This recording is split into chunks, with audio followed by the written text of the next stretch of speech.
Welcome to our channel, $1 Million Made Easy. On this channel, we love to run numbers for people. We use the actual historical returns of the S&P 500 for the last 100 years. We project how what similar returns might do for you in the future, and the resulting numbers are simply a possible range of what may happen. In this video, we're going to be looking at somebody in the withdrawal stage. We have a beginning balance, a monthly withdrawal, and we're going to look at the Social Security amount, what they're going to get, and when they're going to start it. They don't have a pension. So let's go ahead and run the numbers here. We have $650,000. That's their beginning balance. They assume they're going to need $4,500 a month, which is $54,000 a year. They're going to increase that by 3% a year. They're going to do a 60-40 asset allocation, which means 60% staying in the S&P 500 and 40% going over into a cash reserve account. So when the market's going down, these monies are coming out of the cash reserve account, not out of the S&P 500. You don't want to sell low. So what we want to do is look at different withdrawal rates. Right now we got an 8.31% withdrawal rate, which is way too high. Let me show you what happens if you leave it at 8.31%. It's not going to work, folks. You're going to fail many times in the last 100 years using those numbers. But let's just see what to be. 63% of the time you're running out of money in 20 years. 84% of the time you're running out of money in 30 years. But what have we failed to take into account? We failed to take into account Social Security. So we've got this individual's got Social Security right now. Full Social Security is going to be at $1,884, which 1 year from now, if he takes it, that'll actually grow. That's what's the nice thing about Social Security. It grows to 19.31. But he's 61, so he's going to get $1,352 if he takes it at age 62. And we're going to kind of go through these numbers here to see where you might be. So it's $1,352. Let's see how that changes things. $1,352. That's what we do on this channel. Run all kinds of different numbers. Take it in the very first year. That's going to knock this withdrawal rate from 8.31% down to 5.81%. Let's see how that affects the numbers now. Again, you've got to take into account Social Security. So we got a failure rate of 63% of the time in the last 100 years if you didn't take into account Social Security. Okay, now we're down to a 10% failure rate, folks. See the huge difference? Here's the actual times you'd have problems during the Depression years and also during the year 2000, 2001 along in there. Why? Those were the bad decades, the 1930s and the 2000s. Every other scenario, you'd be just fine. Just that Social Security kicking in. Look at these numbers, folks.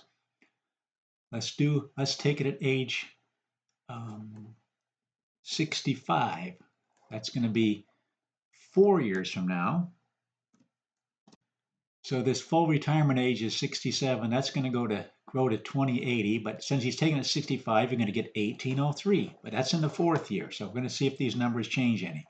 1803 in the 4th year from now. Let's go ahead and update this. See what kind of numbers we might come up with. Again, this is the last 100 years. 90% of the time, you'd be just fine taking it at age 62. Does it help or hurt to take it? Now we're back to the negative thing. Oh, no wonder I put the wrong number in there. Sorry about that, folks. Run this again. I thought those are the same numbers. My mistake. You had a 10% failure rate. If you take it at age 62, take it at age 65, you're still at a 10% failure rate. You're getting you're doing a 5.49% withdrawal rate. First 3 years, you're taking it all out of your nest egg. This 4,500, which is growing by 3% a year. Once Social Security kicks in the 4th year, then we're down to 2971 coming out of your nest egg. But that's what we do on this channel. Show you how many times you might run into problems. Again, folks, 90% of the time, you're not going to have any problem whatsoever. This is with a 60-40 split. Let's just see if a 2% COLA makes much difference. Again, that's one thing you can always have control of, how much you want to take out, and you can have control how much you increase that each year. So if we do a 2% COLA, that changes 10%, we knocked it down to 7%. So in other words, it looks like if you take into account Social Security, you're going to have a success rate of 90 to 93% with 650,000 if you need 4,500 a month. But that's what we do on the channel. We run all kinds of different numbers. If we would run this at 4,000 a month, which would be 48,000 a year, watch how the numbers would change then. We've gone to a 2% COLA. We're just showing how if you can adapt your money you're taking out, can change your COLA a little bit, maybe change your allocation. Look at this, folks, 1% of the time, just going from 4,500 to 4,000. Let's see what the 3% COLA is. And I like to run all kinds of different numbers here and kind of narrow it down to the most probability of having the greatest success with a 3% COLA, 4% of the time. 2 of those during the Depression years and 2 of them during the year 2000. Every other scenario would be just fine. So this 650,000, when you take into account the Social Security this person's getting, it's going to be in great shape almost every single scenario. But folks, that's what we do on this channel. We run numbers for people.